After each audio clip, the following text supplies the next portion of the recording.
नमस्कार, सुबह की खबरों में स्वागत है आपका। वो खबरें जो आपको सुबह ही देख लेनी चाहिए। देश में 60 साल से ज्यादा उम्र के 49% लोगों को लगी पहली खुराक। जम्मू कश्मीर पर पीएम मोदी की हाई लेवल मीटिंग, रक्षा मंत्री, गृह मंत्री और एनएसए रहे मौजूद। जम्मू एयरबेस हमले में चीन कनेक्शन, हाल ही में ड्रैगन ने पाकिस्तान को दिए थे ड्रोन। आईटी नियमों को लेकर संसदीय समिति सख्त, रविशंकर प्रसाद और शशि थरूर के अकाउंट लॉक करने पर ट्विटर से 2 दिन में मांगा जवाब। और श्रेयस अय्यर की नई फोटोज ने सोशल मीडिया पर मचाया तहलका।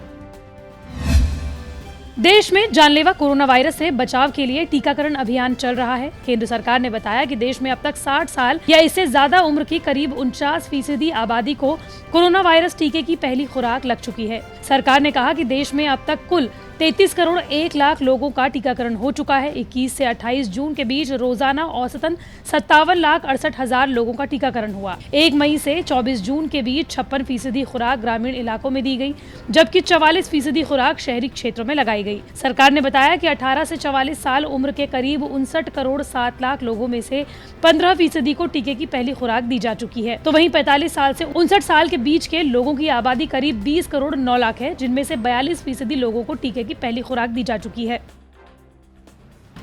जम्मू कश्मीर को लेकर प्रधानमंत्री नरेंद्र मोदी के आवास पर एक हाई लेवल बैठक हुई। इस बैठक में गृह मंत्री अमित शाह, रक्षा मंत्री राजनाथ सिंह, राष्ट्रीय सुरक्षा सलाहकार अजीत डोभाल मौजूद रहे। बैठक से पहले रक्षा मंत्री राजनाथ सिंह को एयरफोर्स चीफ ने ब्रीफ किया। बैठक के दौरान प्रधानमंत्री नरेंद्र मोदी को जम्मू के एयरबेस में हुए ड्रोन हमले को लेकर विस्तार से जानकारी दी गई। साथ ही बैठक के दौरान ड्रोन हमलों की चुनौतियों और उसके उपायों पर चर्चा की गई। इसके अलावा सेना को आधुनिक हथियारों से लैस करने और फेसिंग तकनीक को लेकर भी चर्चा हुई। सूत्रों के मुताबिक बैठक के दौरान पीएम मोदी, अमित शाह, राजनाथ सिंह, राष्ट्रीय सुरक्षा सलाहकार अजीत डोभाल ने रक्षा क्षेत्र में भविष्य की चुनौतियों और बलों को आधुनिक उपकरणों से सुसज्जित करने पर चर्चा की।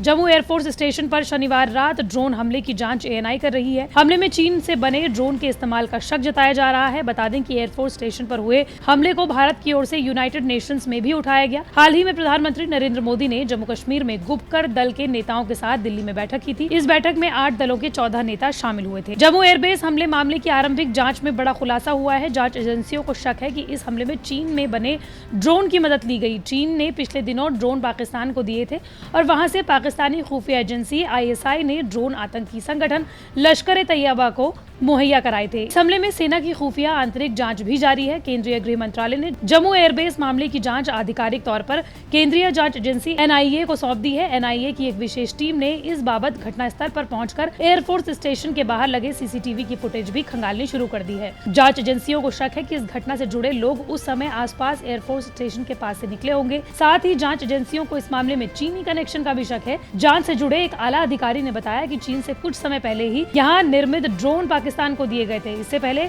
खुफिया इनपुट से पता चला था कि पाकिस्तानी खुफिया एजेंसी आईएसआई ने ये ड्रोन आतंकी संगठनों को उपलब्ध कराए थे।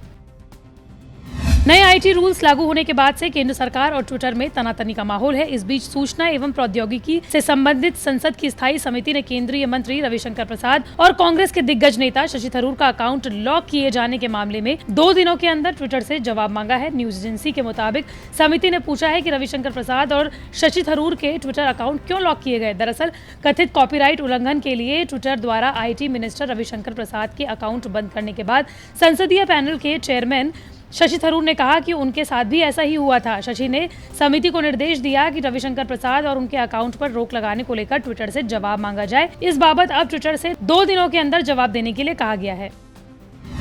टीम इंडिया के स्टार बल्लेबाज श्रेयस अय्यर ने इन दिनों सोशल मीडिया पर तहलका मचाया हुआ है। हाल ही में उन्होंने इंस्टाग्राम पर कुछ शानदार फोटोज पोस्ट किए जो वायरल हो रही हैं। इन तस्वीरों में श्रेयस अय्यर का लुक बिल्कुल बदला हुआ नजर आ रहा है। आप उन्हें देखकर हैरान रह जाएंगे। ये फोटो में किसी मॉडल की तरह वो नजर आ रहे हैं। श्रेयस अय्यर ने इंस्टाग्राम पर एक फोटो पोस्ट की जिसमें वो ग्रे हेयर लुक में नजर आ रहे हैं। ब्लैक टी शर्ट और हाथ में शानदार चश्मे के साथ वो इन फोटोज में अलग अंदाज में पोज देते हुए नजर आ रहे हैं।